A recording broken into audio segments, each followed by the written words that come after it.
Forward students discuss करते हैं biological catalyst को that are present in the form of proteins and are called as enzymes. Enzymes are biochemical catalyst. They are substances that increase the rate of chemical reactions within living beings. They are specialized protein in nature as I discussed earlier. Students, आपके pass metabolism एक set of chemical reaction होता है. Anabolism के through क्या हो रहा होता है कि स्टूडेंट्स आप एनर्जी और मोनोमर्स के साथ मिलकर लार्जर मॉलिक्यूल्स जनरेट कर रहे होते हैं in the form of major products. जबकि स्टूडेंट्स आपके पास कैटाबॉलिज्म एक ऐसा रिएक्शन होता है जो कि ब्रेक डाउन करवा रहा होता है लार्जर मॉलिक्यूल्स का सिंपलर वन से, और एज अ रिजल्ट स्टूडेंट्स आपके पास एनर्जी जनरेट कर रहा होता है. स्टूडेंट्स, जो एंजाइम्स होते हैं उनका ये रोल होता है आपकी बॉडी के अंदर, वो इन दोनों तरह के रिएक्शंस को कैटलाइज कर रहा होता है. क्योंकि स्टूडेंट्स जो नॉर्मली आपकी बॉडी के अंदर कोवलेंट कंपाउंड्स क्योंकि प्रेजेंट होते हैं स्टूडेंट्स, ये आपके पास स्लोली रिएक्ट करते हैं. दैट इज वाई स्टूडेंट्स क्या होता है कि आपकी बॉडी के अंदर एंजाइम्स इन्वॉल्व्ड होते हैं, एम्प्लॉयड होते हैं to carry out these specific reactions at a very much faster pace, जो कि अदरवाइज पॉसिबल नहीं थे. देन स्टूडेंट्स, एंजाइम का जो कैटलिस्ट होता है उसको आप सीरीज ऑफ रिएक्शन से इस तरह से रिप्रेजेंट कर सकते हैं. स्टूडेंट्स, आपको अच्छी तरह से पता है कि एंजाइम जो है वो केमिकली अनचेंज्ड होते हैं at the end of the reaction. Enzyme कैसे रिएक्ट करते हैं कि रिएक्टेंट एक्टिव साइड पे अटैच्ड होता है. रिएक्टेंट अब क्या होता है? सबस्ट्रेट. सबस्ट्रेट ने क्या करना है? एक्टिव साइड पे अटैच होना है, और एज अ रिजल्ट स्टूडेंट्स आपके पास एंजाइम रिएक्टेंट या एंजाइम सबस्ट्रेट कॉम्प्लेक्स बनता है, जो कि स्टूडेंट्स क्या करता है कि आपके सबस्ट्रेट को प्रोडक्ट के अंदर कन्वर्ट करता है. एट द एंड स्टूडेंट्स आपके पास एंजाइम एज इट इज रहता है, जबकि आपके पास जो सबस्ट्रेट है वो या रिएक्टेंट जो है वो प्रोडक्ट में कन्वर्ट होकर रिमूव हो जाता है, जिसको स्टूडेंट्स आप अपने सामने देख सकते हैं. देन स्टूडेंट्स आगे देखते हैं कि आपके पास एंजाइम की कंपोजिशन कैसी है. सबसे पहले तो स्टूडेंट्स आप याद रखेंगे कि आपके पास एंजाइम्स के अंदर प्रोटीन पोर्शन होता है. अब स्टूडेंट्स ये जो प्रोटीन पोर्शन होता है एंजाइम का उसको आप एपो एंजाइम कहते हैं. स्टूडेंट्स, ये जो एपो एंजाइम होता है ये इनएक्टिव होता है. इनएक्टिव कब तक होता है? जब तक उसके साथ कोफैक्टर अटैच नहीं होता. अब स्टूडेंट्स, ये जो कोफैक्टर होता है ये डिफरेंट टाइप्स का हो सकता है, इसको हम आगे डिस्कस करेंगे. अब यानी कि स्टूडेंट्स आपके पास एक एंजाइम एक्टिव उस वक्त होता है जब कोई कोफैक्टर उससे कनेक्टेड होता है और उसको कन्वर्ट कर देता है होलो एंजाइम के अंदर.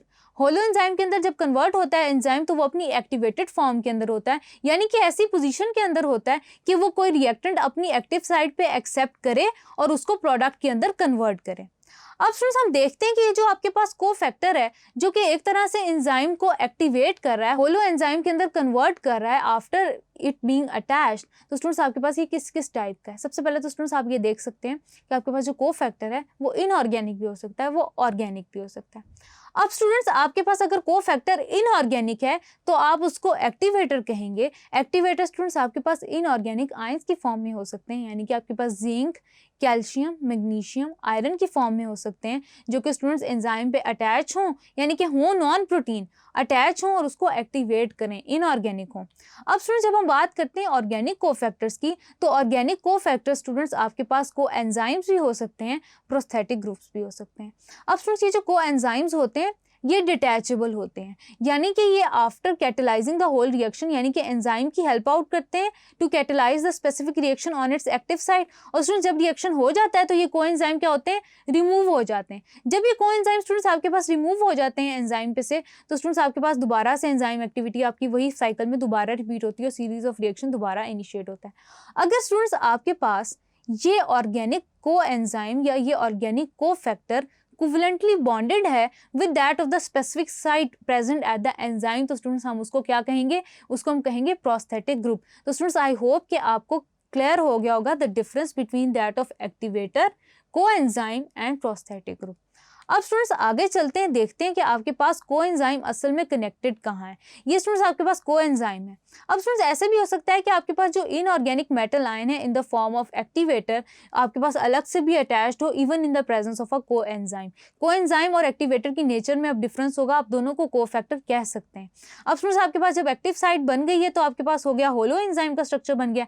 अब आपके पास कोई भी रिएक्शन हो सकता है after the attachment of that of reactant यानी कि सबस्ट्रेट. अब स्टूडेंट्स एंजाइम के साथ दो तरह के सब्सटेंसेस रिएक्ट कर सकते हैं. स्टूडेंट्स अब देखते हैं कि वो कौन से दो तरह के सब्सटेंसेस हैं जो कि आपके पास एंजाइम की एक्टिविटी को इन्हेंस कर सकते हैं या रेजिस्ट कर सकते हैं. स्टूडेंट्स आपके पास एक्टिवेटर्स वो एक तो हो गए कोफैक्टर्स इनऑर्गेनिक मेटल आयंस की फॉर्म में. तो स्टूडेंट्स आपके पास जो एक्टिवेटर्स होते हैं ये एंजाइम की एक्टिविटी को इन्हेंस करते हैं, यानी कि स्टूडेंट्स आपके पास उसके लिए एक तरह के कैटलिस्ट हैं, यानी कि catalyst for a catalyst are called as activators. जबकि स्टूडेंट्स आपके पास जो इनहिबिटर होते हैं वो क्या करते हैं कि एंजाइम के कैटालिसिस को या एंजाइमेटिक एक्टिविटी को क्या करते हैं, इनहिबिट कर रहे होते हैं। और स्टूडेंट्स क्या करते हैं कि मुख्तलिफ तरह से जो है एक्टिव साइट को या तो डिस्टर्ब करते हैं, या स्टूडेंट्स ऐसी जगह पे कनेक्ट हो जाते हैं कि आपका जो सबस्ट्रेट होता है वो क्या करता है कि वो एक्टिव साइट पे कनेक्ट नहीं हो पाता, या तो एक्टिव साइट पे ऑक्यूपाई कर लेते हैं, या स्टूडेंट्स ऐसी साइट पे कनेक्ट हो जाते हैं कि आपके पास जो सबस्ट्रेट है अगर वो अटैच हो भी जाए to that of the active site, तो स्टूडेंट्स क्या होता है आपके पास के होता ये है कि स्टूडेंट्स आपके पास फर्दर जो कैटालिसिस का रिएक्शन है वो प्रोसीड नहीं हो पाता। तो ये स्टूडेंट्स आपके पास इनहिबिशन को मैंने ब्रीफली डिस्कस कर लिया आपके साथ in terms of activator and inhibitor. आगे चलते हैं स्टूडेंट्स, देखते हैं कि आप एंजाइम्स को क्लासिफाई कैसे करते हैं। एंजाइम के लिए स्टूडेंट्स आपके पास the international union of biochemistry classified enzymes into 6 main types। एक तो स्टूडेंट्स आपके पास हो गए ऑक्सीडो रिडक्टेसेस, ट्रांसफरेजेस, हाइड्रोलेसेस, लाइजेसेस, आइसोमरेजेस, लाइगेसेस। अब स्टूडेंट्स ये जो 6 क्लासेस थी इनके सबके अपने अपने डेफिनेटिव रोल हैं और एग्जांपल्स हैं उनसे रिलेटेड। स्टूडेंट्स जो आपके पास ऑक्सीडो रिडक्टेसेस होते हैं, as the name is indicating ये oxidation reduction reactions carry out करते हैं एंजाइम्स के अंदर, यानी कि स्टूडेंट्स मुख्तलिफ सब्सटेंसेस हैं आपकी बॉडी के अंदर, उनके दरमियान क्या करते हैं कि उनके लिए oxidation reduction reactions carry out कर रहे होते हैं। स्टूडेंट्स इसमें आपके पास एग्जांपल आ जाती है पर ऑक्सीडेज की, डीहाइड्रोजनेज की। देन स्टूडेंट जब आप बात करते हैं ट्रांसफरेजेस की, तो स्टूडेंट्स आपके पास जो ट्रांसफरेजेस होते हैं ये क्या करते हैं, ये फंक्शनल ग्रुप्स को ट्रांसफर कर रहे होते हैं बिटवीन डिफरेंट मॉलिक्यूल्स। और स्टूडेंट्स इसके एग्जांपल में आपके पास आ रहे होते हैं फॉस्फोट्रांसफरेसेस। स्टूडेंट्स ये जो फॉस्फोट्रांसफरेसेस होंगे ये क्या करेंगे कि ये फॉस्फेट ग्रुप को एक मॉलिक्यूल से दूसरे मॉलिक्यूल में ट्रांसफर कर रहे होंगे। हाइड्रोलिसिस का स्टूडेंट्स क्या रोल होता है कि ये हाइड्रोलिटिक रिएक्शंस या हाइड्रोलिसिस के जो रिएक्शंस होते हैं ये कैरी आउट करवा रहे होते हैं। अब स्टूडेंट जो आपके पास प्रोटोलिटिक एंजाइम्स होते हैं ये आपके पास बेसिकली हाइड्रोलिसिस से रिलेटेड जो रिएक्शंस होते हैं उनको कैटेलाइज कर रहे होते हैं।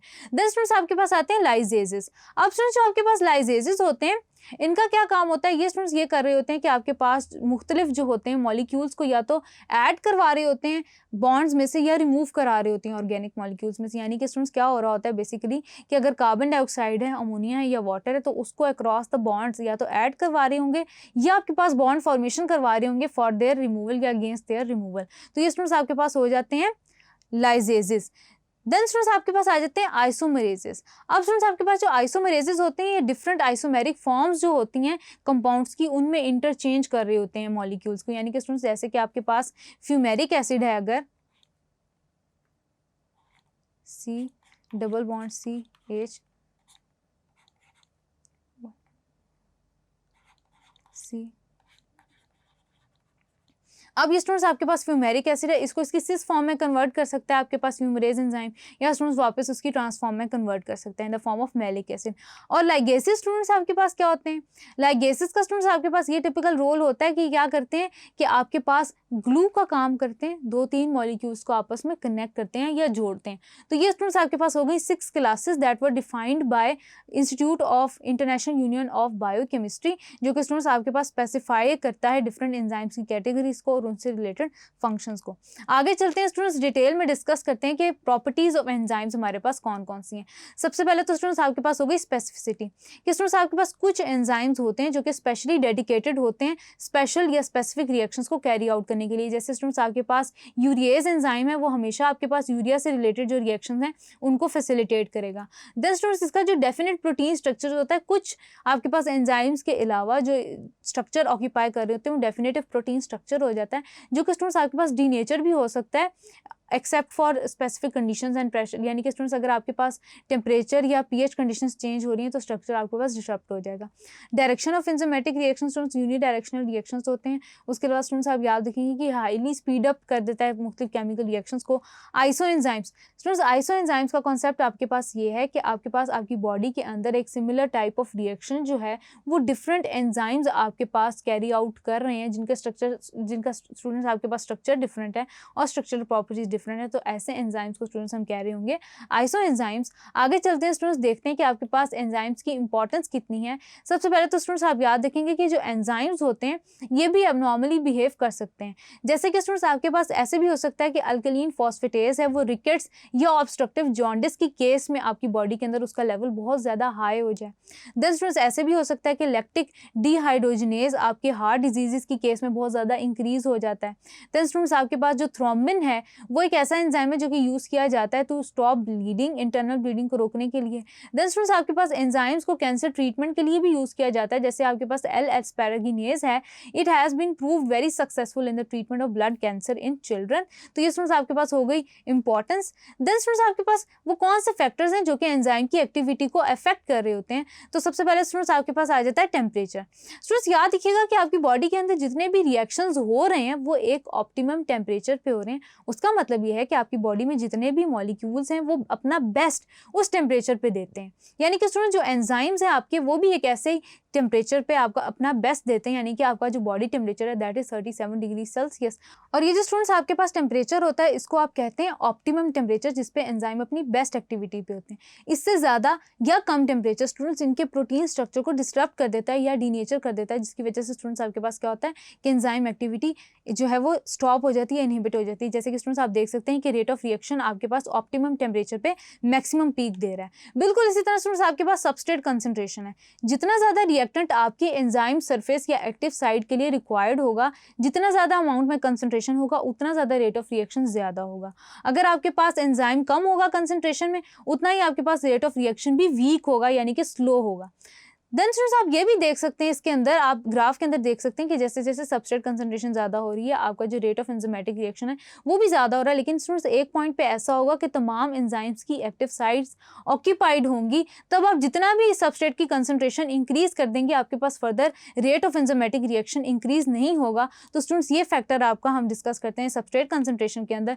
देन स्टूडेंट्स आपकी हर एंजाइमेटिक एक्टिविटी से रिलेटेड एक डेफिनेट पीएच है जिसको आप ऑप्टिमम पीएच कहते हैं, जिसपे स्टूडेंट्स आपके एंजाइम बेस्ट काम कर रहे होते हैं। अब स्टूडेंट जो आपका पेप्सिन होता है वो ज़्यादा एसिडिक एनवायरनमेंट्स के अंदर काम करता है, यानी कि वो ऑप्टिमम उसका पीएच होता है 2 या 2.3 होता है स्टूडेंट्स उसका। उस पीएच पे स्टूडेंट्स आपका जो पेप्सिन है वो बेस्ट या ऑप्टिमम वर्क कर रहा होता है। लेकिन स्टूडेंट्स अगर उससे ज़्यादा पीएच कम हो जाए या ज़्यादा हो जाए तो स्टूडेंट्स आप याद रखेंगे कि आपके पास जो एंजाइम का प्रोटीन स्ट्रक्चर है वो डिस्टर्ब हो जाएगा। बिल्कुल इसी तरह स्टूडेंट्स आपके पास ट्रिप्सिन है जो कि आपके पास 7 to 8 पीएच पे काम कर रहा होता है आपके इंटेस्टाइन के अंदर। अब स्टूडेंट्स क्या होता है कि वहाँ पे अगर पीएच ज़्यादा हो जाए या उससे कम हो जाए, एसिडिक या बेसिक हो जाए, तो स्टूडेंट्स आपके पास क्या होगा कि वो एंजाइम कैटालाइज्ड रिएक्शन जो है वो काम करना बंद कर देगा। देन स्टूडेंट्स आपके पास आगे इंडस्ट्रियल एप्लीकेशन आती है एंजाइम्स की। आपके पास बायोलॉजिकल डिटर्जेंट्स के अंदर एंजाइम्स को यूज़ किया जाता है, प्रोटीन स्टेन्स को रिमूव करने के लिए पेपर इंडस्ट्री में यूज़ किया जाता है, बेवरिंग इंडस्ट्री में यूज़ किया जाता है, फूड इंडस्ट्री के अंदर आप इसको यूज़ कर रहे होते हैं। उसके अलावा स्टूडेंट जो आपके कॉन्टैक्ट लेंस क्लीनर्स होते हैं उनके अंदर भी आप एंजाइम्स को यूज़ करते हैं। रबर इंडस्ट्री के अंदर, मॉलिक्यूलर बायोलॉजी के अंदर स्टूडेंट्स डीएनए और आरएनए का नेचर या जेनेटिक्स को स्टडी करने के लिए भी स्टूडेंट्स आप यूज़ कर रहे होते हैं एंजाइम्स को। उसके अलावा स्टूडेंट्स स्टार्च इंडस्ट्री के अंदर, डेयरी इंडस्ट्री के अंदर, बायोफ्यूल इंडस्ट्री के अंदर भी एंजाइम्स को यूज़ किया जा रहा होता है। आगे चलते हैं स्टूडेंट्स, देखते हैं कि आपके पास न्यूक्लिक एसिड्स क्या होते हैं और स्टूडेंट्स आपके पास जो फोर्थ फंडामेंटल फॉर्म है बायोपॉलीमर की स्टूडेंट्स वो आपके पास कैसे बाकियों से डिफरेंट है। Thank you.